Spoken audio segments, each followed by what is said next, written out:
Chris na ganito pala kalakas kay Pugong Be a Hero, kasama si Jepoy at ang Marias.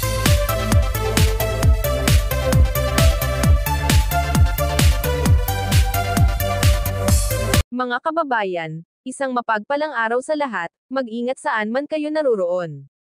At maraming salamat sa inyong suporta, sa nakaraang upload ni Pugong Be a Hero sa blog na ito, noong isinama niya si Chris na sa Manila. Iniwan niya si Chris na sa kanyang mommy PB, at nag-enjoy din si Chris na habang nasa Vietnam si Pugong Be a Hero. Ipinag-shopping at ipinasyal din siya sa kapatid ni Pugong Be a Hero, na si PB on J. Kasama rin si Jepoy, na scholar din ni Pugong Be a Hero. Pumunta sila sa Enchanted Kingdom, matatagpuan sa Santa Rosa, Laguna. At sobrang na-enjoy nila ang kanilang pamamasyal, napakabibo ni Chris na nahawa na rin si Jepoy sa kanya. Pagkabalik ni Pugong Be a Hero galing sa Vietnam, ipinasyal din niya sina Chris na, ang Marias at si Jepoy sa Mall of Asia. Lagi sinasabi ni Chris na, noong hindi pa nakapunta sa Manila, na gusto niyang mamasyal sa MUA, imbes na MOA, pabirong sabi sabay ngiti, na gusto niyang puntahan pag makapunta siya ng Manila, at natupad nga sa pamagitan ni Sir Paul.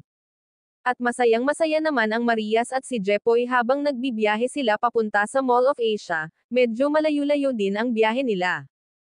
Habang nasa biyahe malungkot si Chris na, may balita na nakakapalungkot sa kanya.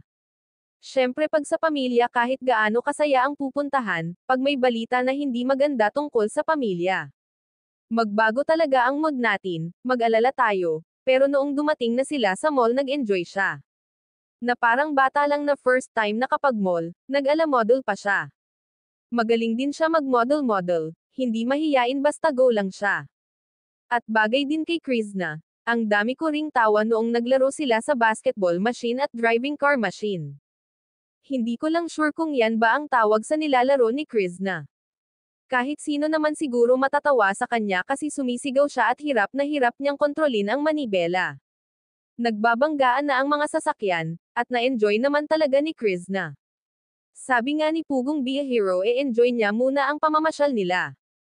Kaya nag-enjoy nga talaga si Chris na, at noong nakaraang upload ni Pugong Be a Hero ang sabi niya sa intro ng kanyang vlog.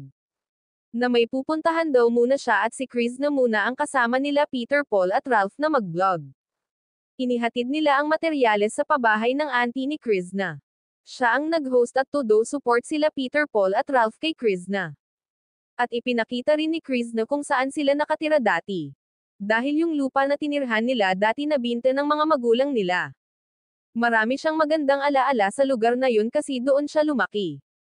Kahit mahirap ang buhay basta kasama ang pamilya, kung anong pagkain ay pagsasaluhan, ang gandang pagmasdan, ang paligid tahimik malayo sa anumang problema, presko ang hangin, ganyan din ang tinitirahan namin noong kami ay maliliit pa, sama-sama kaming magkapatid, at masaya. Ngayon may kanya-kanya ng pamilya at magkalayo pa ang aming mga tinitirhan, panahon na ang makapagsabi kung mabuo pa ba kami ulit, nakakamiss lang talaga, kaya relate ko ang buhay nila Chris na. Mapanood ang full video sa YouTube channel ni Pugong Be a Hero, suportahan natin. Para mas lumawak pa ang kanyang pagtulong sa higit na nangangailangan, maraming salamat mga kababayan. God bless everyone.